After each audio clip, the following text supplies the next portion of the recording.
This is 5-3, solving systems by elimination. When solving systems by elimination, the first step is usually done for you to align them so the variables are lined up. So the x's are lined up and the y's are lined up. In step 2, we're going to eliminate one of the variables. So let's see what that looks like. So in example 1, step 1 is to make sure that the variables are lined up. So my x's are over my x, my y's are over my y's. And then we want to eliminate one of the variables. If you notice, -3 plus 3 cancels. -3 plus 3 is 0. They cancel each other out. So that's a good thing. That's what we want to do. We want to cancel a variable. And then, it doesn't say this in the steps, but what you do next is you add these. So x plus 3x, so it's really 1x, right? Plus 3x is 4x equals, since the y's went away, 7 plus 9, which is 16. And then we just solve for that variable, and x is 4. And then just like we did in the substitution, step 3 would be to substitute this back into the original equation. So I could put it maybe in the first one. It'd be 4 minus 3y is equal to 7. Trying to solve for y, so subtract 4 from both sides. -3y equals 3. Divide both sides by -3. And y equals -1. And step 4 is to write that as an ordered pair. 4, -1.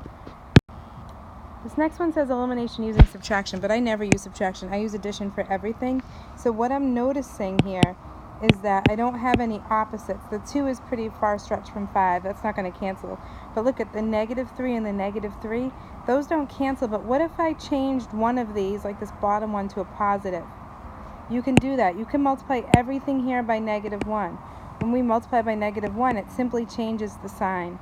So what ends up happening is that you can say you're multiplying by -1, or you can just change the sign. The +5 becomes negative. The -3 becomes positive. The +14 becomes negative. All I did was change the sign. Now I'm going to add. The y's canceled again. 2 minus 5 is -3x is equal to, or 2 plus -5. And 11 plus -14 is -3. Divide both sides by -3, and x equals +1. Step 3 is to plug that back in to one of the original equations. So 2 times 1 minus 3y equals 11. Well, 2 times 1 is 2, minus 3y equals 11. We have to get rid of the 2 first, so subtract 2 from both sides. And -3y equals 9. Divide both sides by -3, and y equals -3. And we write that as an ordered pair. 1, -3. These that I'm correct. Okay, this says elimination using multiplication, but I already know it needs multiplication because when I look at these, I don't see anything that's going to cancel. In an ideal world, if this bottom one was a +3, then these would be opposite signs in the same number, so therefore they'll cancel. So this one we would want to be a 3, or we could make this one a -2, because if that's 2 and -2, then those will cancel. So what I'm saying is that you can change this to be whatever you want it to be. If I want to have a 3 right here, then I'm going to be multiplying everything by 3. Oops. So if in the bottom, everything in the bottom equation by 3. It's like distributive property. Just like with that negative in the last problem. So the top equation is going to stay the same, but the bottom equation, now I have -3x, which is what I wanted, plus 3y equals 3 times -2, which is -6. Okay, and then we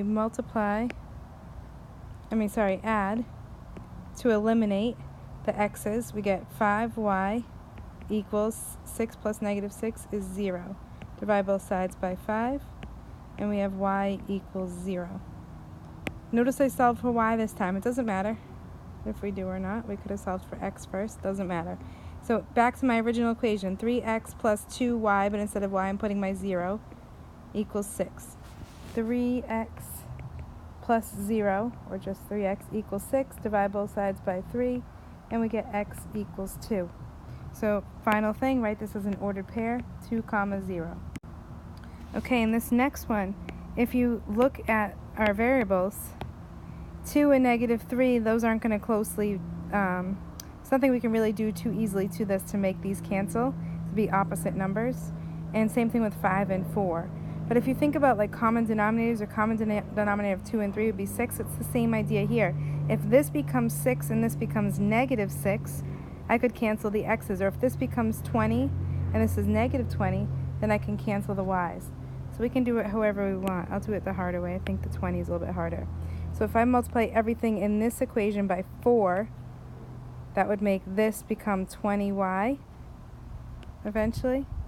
And if I multiply everything in this equation by 5, that would make this one become negative 20y eventually.